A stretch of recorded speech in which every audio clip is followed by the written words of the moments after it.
Então, hoje a gente vai iniciar o último capítulo do livro, que é o capítulo 10, Conquista de Si Mesmo. E o primeiro tópico desse capítulo 10 é o homem consciente. Esse capítulo 10 ele é muito interessante e eu já vou fazer uma observação que é a seguinte: ele está totalmente refletido na passagem que a Jaque leu para a gente quando fez a prece de abertura. Então, Jaque, depois, se você puder, tira uma foto da passagem e põe lá para gente, porque tá lá e eu vou fazer as referências aqui para a gente ver por que eu estou dizendo isso. Então, ela começa assim: eu vou ler e vou fazendo a interpretação com vocês. Gurdjieff, o eminente psicólogo russo, em uma análise feliz a respeito do homem, referiu-se aos dois estados em que o mesmo se apresenta como decorrência do seu nível de consciência. Ou o homem está adormecido, ou ele está acordado. O trânsito pela reencarnação enseja ao ser o desenvolvimento dos valores éticos, ampliando-lhe o espaço mental para as conquistas relevantes. Então, nesse segundo parágrafo, se a gente estivesse fazendo um estudo dirigido e a pergunta fosse: qual a função da reencarnação? Contribuir para o desenvolvimento de valores éticos. Ao mesmo tempo, quando entorpecida a consciência, que antes era lúcida, o indivíduo deixa-se conduzir através do mergulho nas distrações, que lhe constituem os interesses máximos do dia a dia, olvidando, esquecendo as qualidades superiores que propiciam realmente a felicidade. Esse terceiro parágrafo é revelador para a gente, porque a interpretação desse terceiro parágrafo mostra que Joana citou Gurdjieff dizendo que só tem dois estados de consciência, acordado ou adormecido, para dizer o seguinte: nós estamos acordados quando nós estamos em espírito, nós estamos adormecidos quando nós estamos encarnados. E aí ela vai fazer essa comparação aqui ao longo do texto, ela vai mostrando para a gente que mesmo encarnados, à medida em que a gente vai se desvinculando, se desapegando do mundo material, nós vamos ficando mais despertos, mais espiritualizados e, portanto, mais conscientes. Essas distrações prendem-lhe a atenção e detêm-lhe o processo de busca interior, empurrando para as fugas espetaculosas e as transferências das metas prioritárias, importantes para aqueles que enganam, apaixonando e levando às conquistas vazias das coisas que não proporcionam mais do que o breve bem-estar da volúpia egoística do momento, expressa nos prazeres que logo se esfumam. A gente já falou disso aqui repetidas vezes, né? Que são aquelas metas, prazeres que a gente coloca, uma vez que a gente alcança, ele realmente causa uma descarga ali de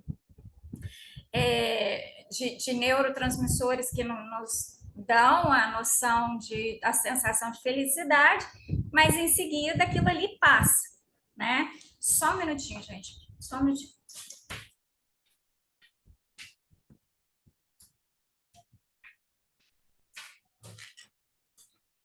Então, é muito importante a gente entender que eles vão falar aqui de distrações. E ela usa uma palavra aqui que é a questão prioritária. Então, a pessoa, não é que a pessoa está fazendo algo que ela não poderia fazer, é que ela está priorizando algo que não deveria ser priorizado. Quando a gente estuda gestão do tempo da forma correta, a gente aprende o seguinte, que a gente tem que colocar uma ordem, né? A gente faz uma lista dos nossos afazeres. Então, nós temos as prioridades, que são as coisas mais importantes que nós temos que fazer. E depois a gente tem as coisas ordinárias. Quando a gente deixa de fazer as prioritárias, elas vão aparecer numa nova lista como coisas urgentes. Por isso que a busca pelo perdão, a busca pelo desenvolvimento pessoal, ela vai aparecer de novo naquele momento do desencarne que a gente ouve a espiritualidade falar nos corredores dos hospitais, onde as pessoas, né, pensam, desejam que gostariam de se desculpar, que gostariam de dizer, que gostariam de ter feito isso ou aquilo, porque aquela coisa que era prioridade, elas deixaram passar e aquilo ali virou agora uma urgência. Então, e a gente já falou isso aqui outras vezes, né? Muita gente brinca entre aspas. Ah, encarnação, na próxima encarnação eu cuido disso. Na próxima encarnação, essa coisa, esse desenvolvimento pessoal que deveria ter sido feito nessa encarnação de forma prioritária, virá como uma urgência, né? Como algo do qual tudo vai depender, né? Então, é muito importante a gente ter isso em mente. E aí a Joana fala, olha, você vai parar. Por quê? O que que acontece? Eu tenho que honrar os meus compromissos, né? Na casa espírita ou eu não vou dizer nem com a casa espírita, eu vou dizer com a espiritualidade, tá? A gente não, a gente não deve ter compromisso com a casa espírita, o nosso compromisso é com a espiritualidade. Então, a espiritualidade está contando que às segundas-feiras a gente vai se reunir para fazer o trabalho de Joana, que nas quintas vai ter o culto, que no sábado vai ter a reunião de fluidoterapia. Então, a espiritualidade está contando com isso. A partir do momento que eu pego isso, que é uma prioridade na nossa vida, que é uma coisa que contribui para o nosso desenvolvimento pessoal, e começo a transformar isso numa coisa secundária, tipo, eu vou uma vez só no mês, porque nos outros finais de semana ou nos outros dias eu prefiro estar assistindo um filme ou fazendo outra coisa, que é ordinária, eu estou deixando a prioridade que deveria receber atenção se tornar uma urgência. Então, vejam só, vai existir exceções. Sim, nós teremos compromissos, nós teremos períodos em que a nossa agenda não vai nos permitir, mas a espiritualidade vai estar nos acompanhando, nos assistindo nesse momento. É diferente de nós cedermos para a espiritualidade aquilo que sobra. Ah, não, hoje eu vou participar da reunião porque hoje eu não tenho nada para fazer.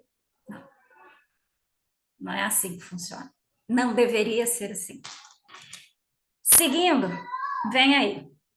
Quando convidado às reflexões profundas a respeito da sua realidade como ser imortal, encharcado pelas paixões como se encontra, não consegue deter-se em uma demorada análise de si mesmo, porque logo os pensamentos se expandem em várias direções, afugentando do objetivo essencial propiciador do autoencontro.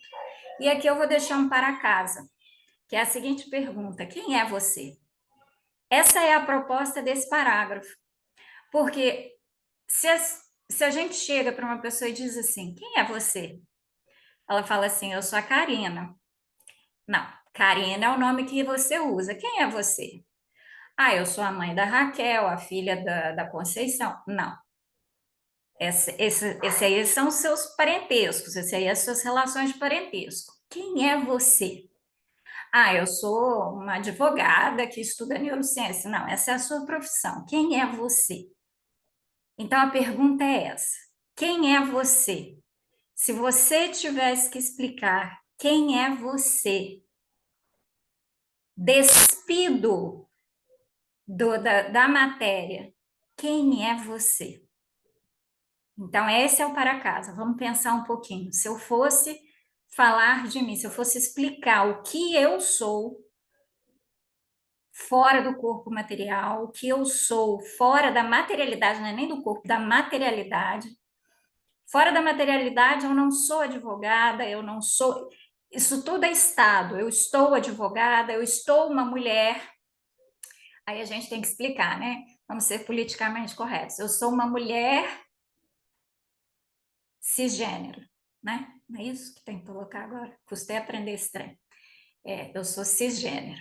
Então, eu sou uma mulher cisgênero, é, e mãe de 2 filhos, e por aí vai, tá? Saciado pelo gozo, embora atormentado pelo desejo de novos prazeres, então, olha só, saciado pelo gozo, mas nunca satisfeito. Então, né, aquele. E outra coisa, ele pode estar ali super saciado, que já bate nele aquela tristeza por saber que daqui a pouco ele não vai estar se sentindo mais daquele jeito. Então, eu costumo brincar, né, que é aquela sensação que a gente tem no domingo. Domingo ainda é final de semana, mas muita gente costuma ficar numa tristeza porque é domingo, porque no outro dia já é segunda-feira. Eu adorava ir para a escola, então, tipo assim, para mim, eu gostava da sexta-feira, porque eu tinha o final de semana para ficar em casa, fazer as coisas que eu gostava, mas eu gostava do domingo também, porque eu gostava de ir para a escola. Então, mas tem gente que não gosta de ir para o trabalho, não gosta de ir para a escola, e aí é aquele sofrimento. Ele ainda está, né, sendo saciado de um gozo, que é o dia de folga, mas ele já começa a sofrer pela ausência daquele gozo.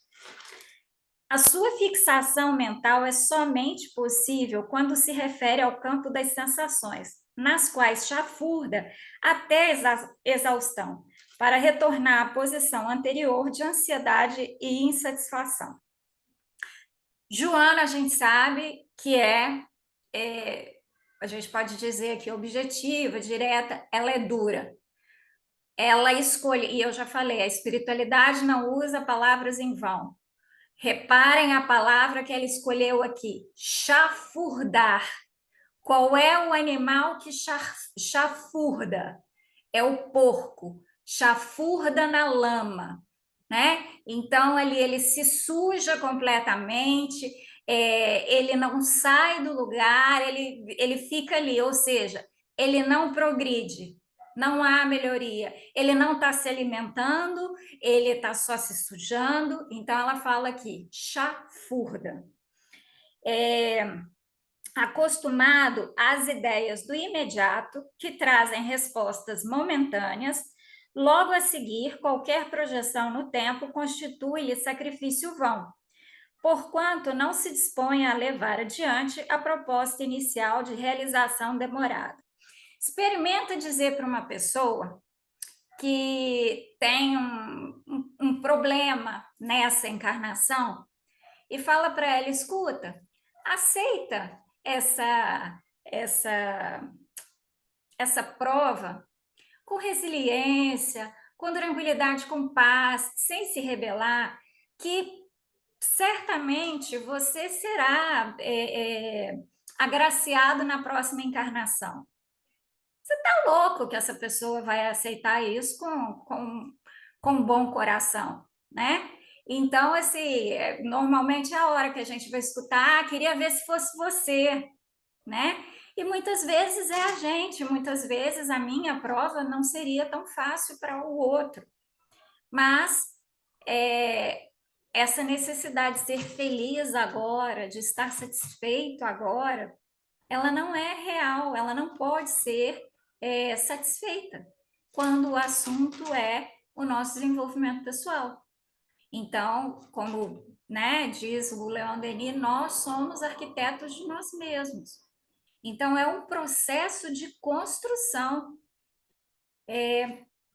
Pobre daquele que acha que nessa encarnação verá, né,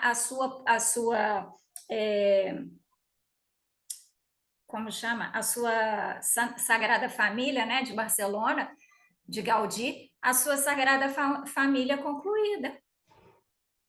Pobre daquele que acha que a sua obra vai ficar pronta em uma encarnação, né? Os indivíduos psicologicamente adormecidos, olha aqui a referência ao que Gurdjieff falou, ou seja, os indivíduos sem consciência, são ainda fisiológicos. Fisiologia vem de corpo, Então, eles ainda são muito o quê? Materiais. Não obstante, possam estar projetados na sociedade e até mesmo bem considerados por ela. Então, mesmo que essa pessoa seja uma pessoa boa, que faça boas coisas, que seja referência, né, ética e moral, ela, se ela estiver psicologicamente adormecida, se ela não estiver fazendo as coisas pelos motivos corretos, ela será um sujeito adormecido e, portanto, muito fisiológico.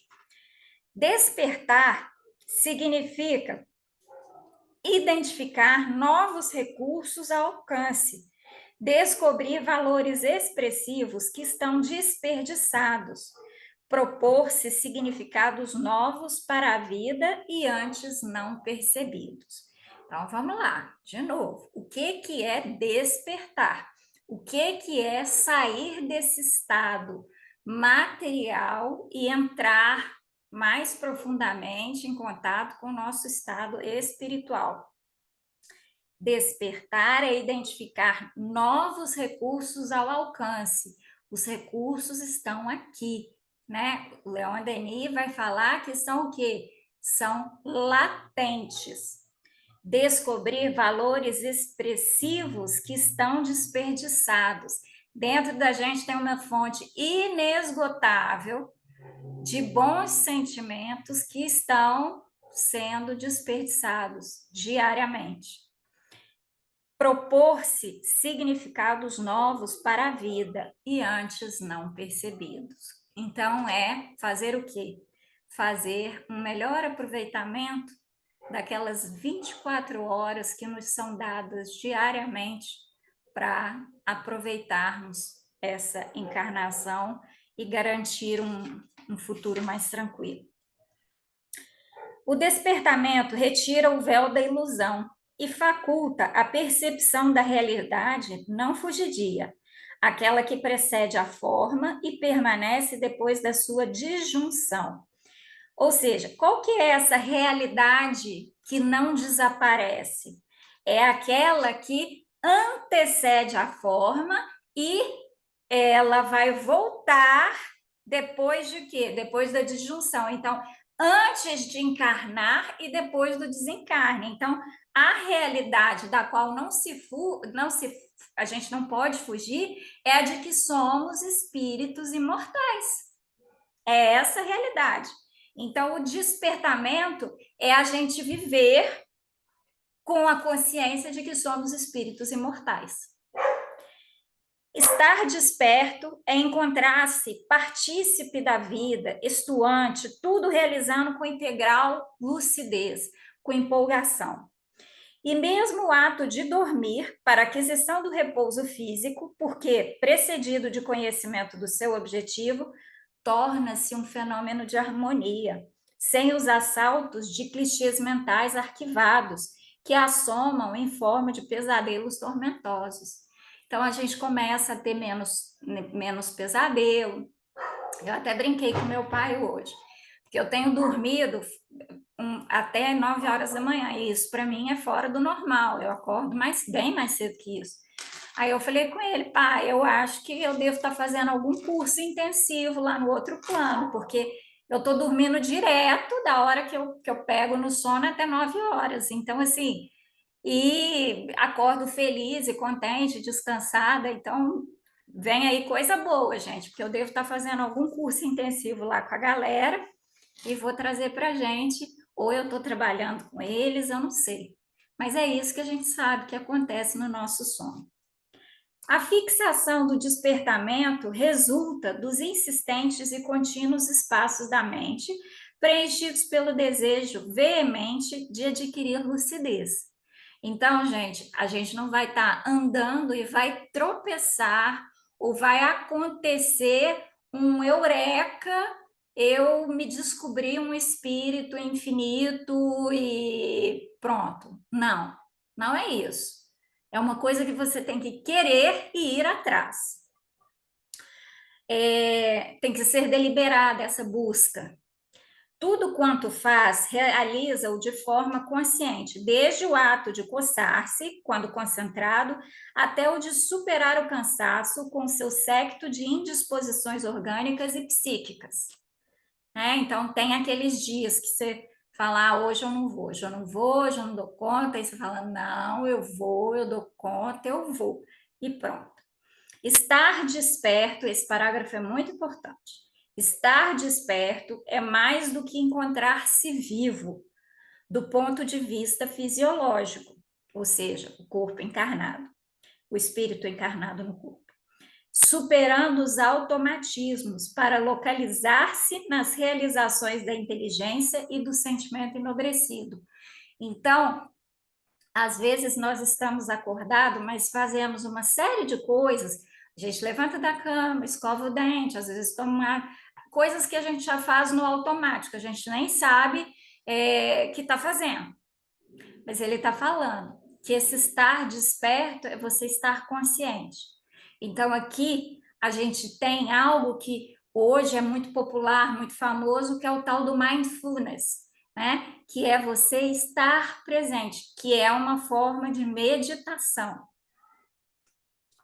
As distrações habilmente se disfarçam, justificando trabalho exaustivo, repouso demorado, conversações prolongadas, caminhadas e ginásticas que consomem horas e que, não obstante úteis, desviam da meta essencial, que é o despertamento de si mesmo.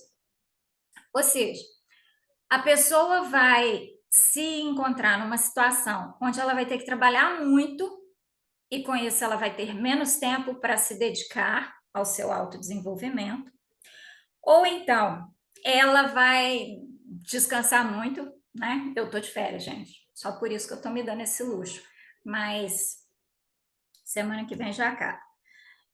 Ou então vai ficar batendo papo, jogando conversa fora, ou então vai ficar horas e horas na academia. Todas essas coisas são coisas boas. Trabalhar, descansar, fazer ginástica, conversar, tudo isso é coisa boa. Mas, a partir do momento que essas coisas roubam tempo daquilo que é prioridade, elas deixam de ser boas, elas passam a ser distrações. Há uma generalizada preferência humana pelas distrações, pela fuga da realidade, consumindo-se tempo e saúde no secundário, com desconsideração ou por ignorância do essencial.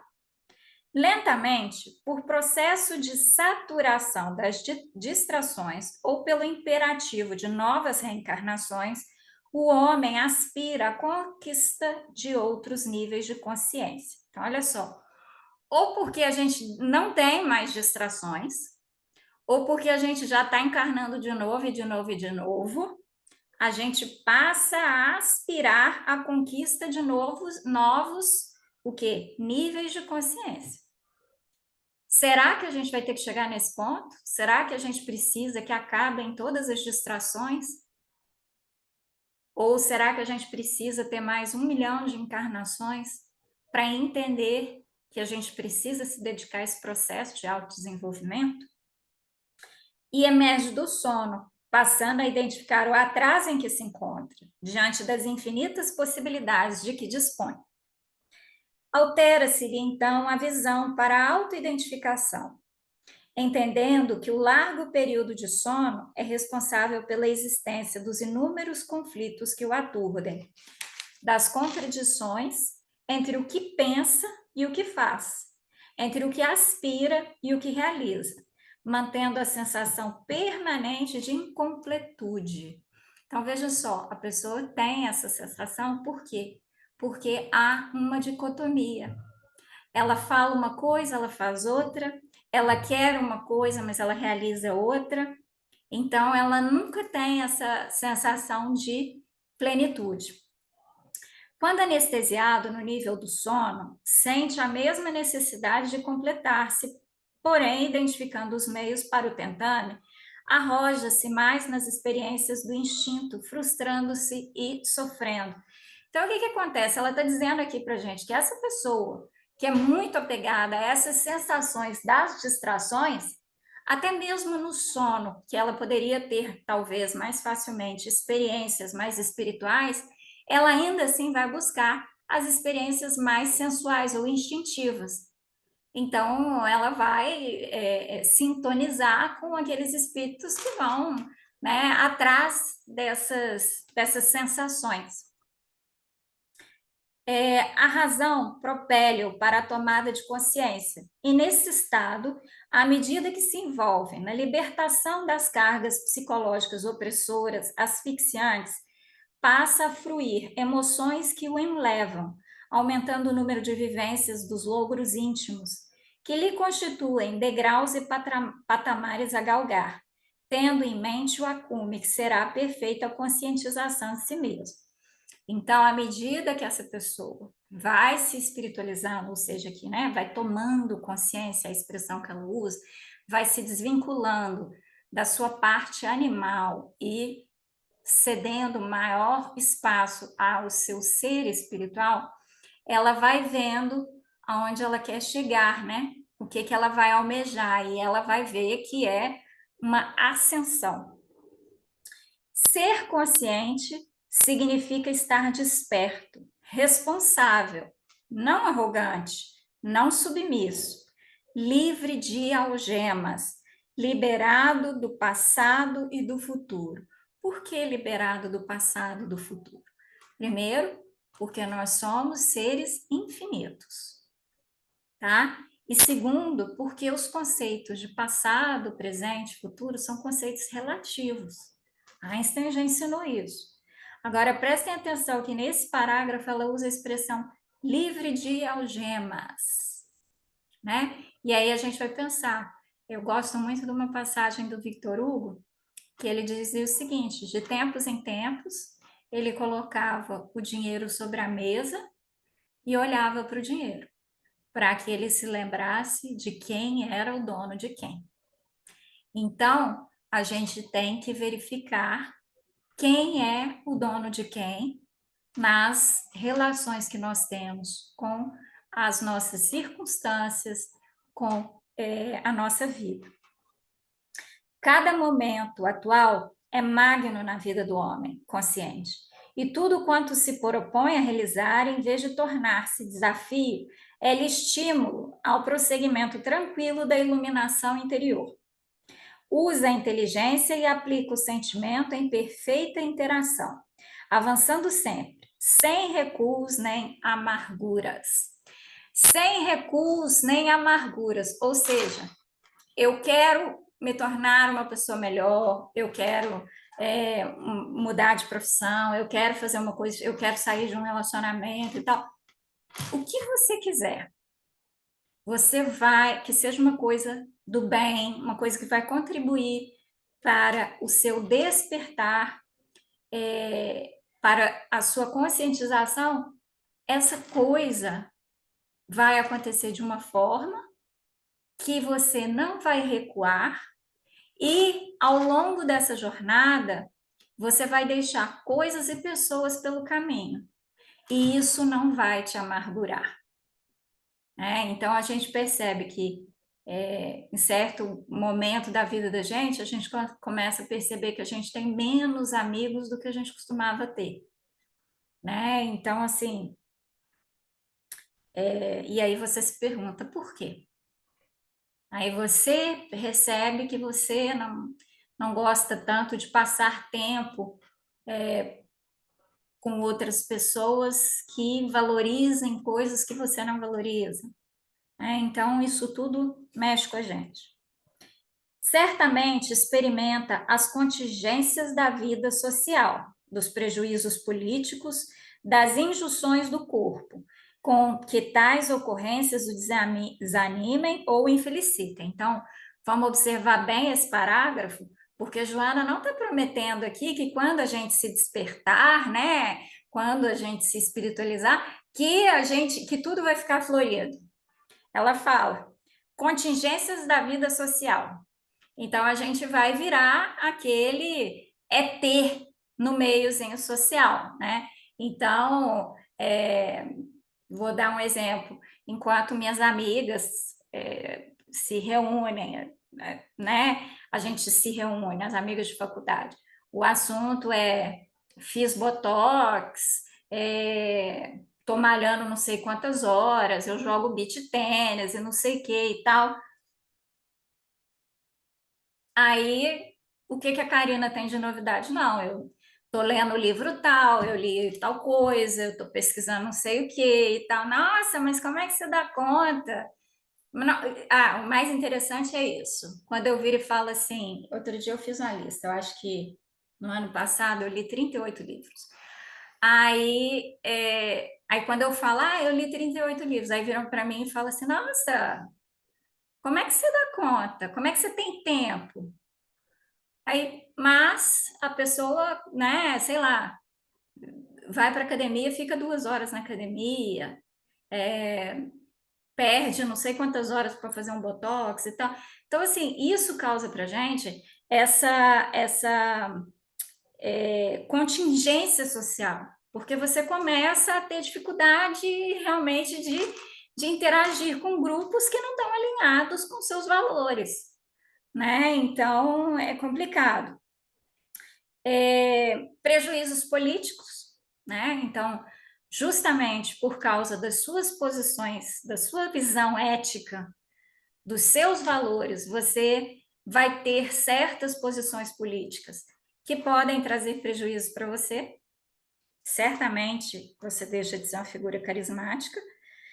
Aí temos também as injunções do corpo, porque o tempo vai passar, nós vamos envelhecer, não vamos ter a mesma flexibilidade, vamos ter, né, os adoecimentos da idade. Então, o que que ela está falando? Que isso aqui tudo vai acontecer. Ou seja, porque você resolveu ser um ser iluminado, a sua vida vai ser cor-de-rosa. Não. Ela está dizendo que vai ter esse tanto de problema. Mas o que que ela está dizendo aqui? Nada disso vai ser suficiente para te desanimar ou te deixar infeliz. Então, às vezes eu estou com paciência, eu vou no encontro e escuto sobre o Botox e o beach tennis. Às vezes eu não vou no encontro. Ultimamente, eu tenho achado melhor guardar a minha opinião política para mim, mas eu me considero uma pessoa conservadora, né? No Brasil de hoje, eu diria que eu sou uma pessoa conservadora. E as injunções do corpo, né? A idade está passando, né? Então, mas nada disso vai me deixar triste ou infeliz. Consciente desses fenômenos, mais se afervora na busca da harmonia, conquistando novas áreas que antes permaneciam desconhecidas. Então, a gente passa a querer entender até mais. Eu digo para vocês, por exemplo, que como eu disse, eu me vejo politicamente numa posição de conservadora, não uma conservadora de extrema direita, mas uma conservadora. Então, eu tenho curiosidade de analisar mais e mais textos e é, é, ideólogos, né, dessa linha, para justamente embasar aquilo que eu acredito, para ver, para justificar que essas pessoas estejam defendendo os valores que eu defendo, como, por exemplo, a vida de um feto, por exemplo. Age sempre lúcido e cada compromisso que assume, dele se desincumbe em paz, sem a preocupação de vitória exterior ou mesmo de superação. Então, assume o compromisso, vai lá, cumpre e vai embora. Pronto, fiz o que eu assumi que ia fazer. A autoconquista é um crescimento natural e não perturbador, assinalado pelo aprofundamento da visão da vida, totalmente diverso do comum, passando a transpessoal, portanto, espiritual. Esse aprofundamento da visão da vida quer dizer que ela fala do transpessoal, é você entender que a sua vida hoje é um reflexo da vida que você viveu em todas as suas encarnações, mesmo sem saber quantas foram, quais foram, o que você fez ou deixou de fazer. A sua vida hoje é um reflexo, né? É o quociente de todas essas encarnações anteriores.